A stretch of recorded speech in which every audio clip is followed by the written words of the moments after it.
Hello, good evening again, beloved.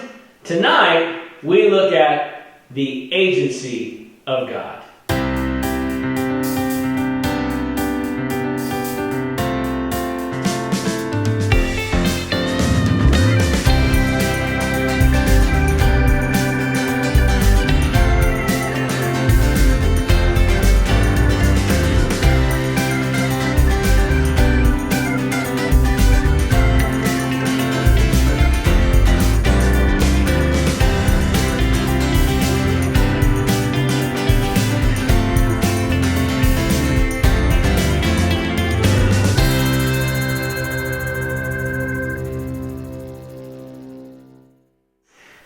Tonight, we look at the agency of God. We're kind of finishing our first four front pillars of our Temple of Truth, pillars of the faith, particular for Christians and Seventh-day Adventist Christians as we're focusing on.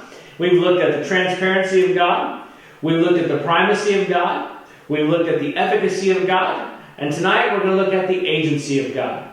The agency of God is His ability to make decisions on His own. Social science will define the word agency when we use it like this. We're not talking about an organization, but agency refers to an individual's ability to make their own decisions, to have their own will and wish and way. A slave doesn't have any agency, but someone who's free does.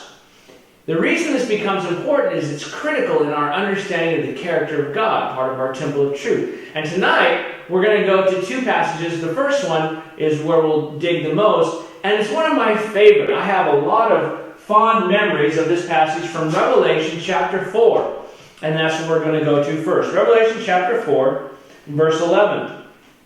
Again, I'm reading from the King James. You can read from whatever version you wish. I'll keep the NIV down below.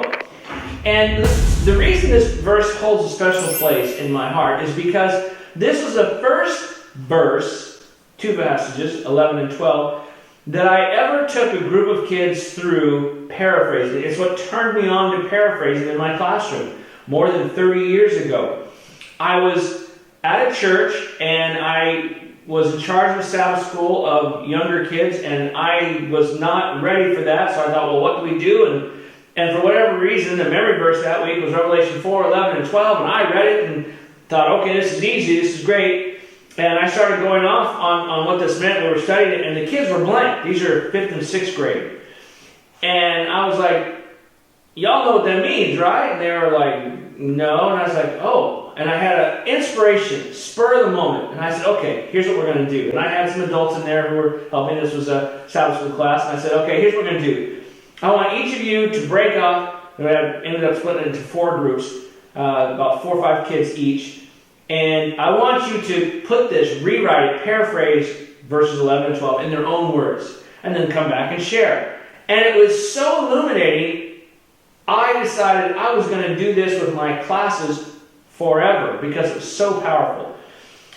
Revelation chapter 4, John is in vision, he's up in heaven, he's watching a worship scene, and this is what he records in verse 11. And again, I actually said 11 and 12. I meant 10 and 11. I'm not sure where I got 12. There's only 11 verses in chapter 4. But verse 11 is the one that was key for me. Thou art worthy, O Lord, to receive glory and honor and power. For thou hast created all things, and for thy pleasure they are and were created. And what caught me is my kids. That little phrase, for thy pleasure, they are and were created. And the way they chose to interpret it is, the one I remember best, was, you made us just for the fun of it. And I thought, wow, that's actually really good. See, the word in there in Greek is thelema. And thelema is a word that gets, in King James, translated for thy pleasure. It means because you desired it. Because you wished it, wanted it. And thelema itself has roots. It's a noun, but its roots are a verb, thelo, which is to will, to choose. And it itself is taken from the word iro, which is to vote or to choose, to elect, to pick. And in fact, that word has its own etymological roots in a word that also sounds a lot like it, airo. And that one means to pick up. So like if you're going by a stone and pick something up. And you can see how the idea of picking something up off the road would move into the idea of picking a candidate, elect. And that action of choosing is what is the foundation for thelo, which is the theleso, the lema, to will to his pleasure. And here's the idea. Here's what the Bible's trying to say. God didn't have to create because he was desperate. He was lonely. And he needed a creation to worship him. God created because he loves to create. God made us not because he had to, but because he chose to. And he redeemed us not because he had to, but because he wanted to. For God so loved the world that he gave his only begotten Son, right? That's how that reads. For God the Father so loved the world that he gave his only begotten Son. And here we see, in the worship scene in heaven, where the beings who surround him in Revelation 4:11 say, you are worthy because you made us because you wanted to. Not because you had to. God creates not out of need or desperation, but because it's his nature to give and to make and to do. It's what he is. He's love that creates, and creating is love. And where we're going to end tonight is Genesis 1:23. And we're going to dig more next week when we look at the collaborative nature of God, because it's in here too. It's really powerful. But interesting how it says in verse 26. I think I said 23 or 24, but here's what I meant.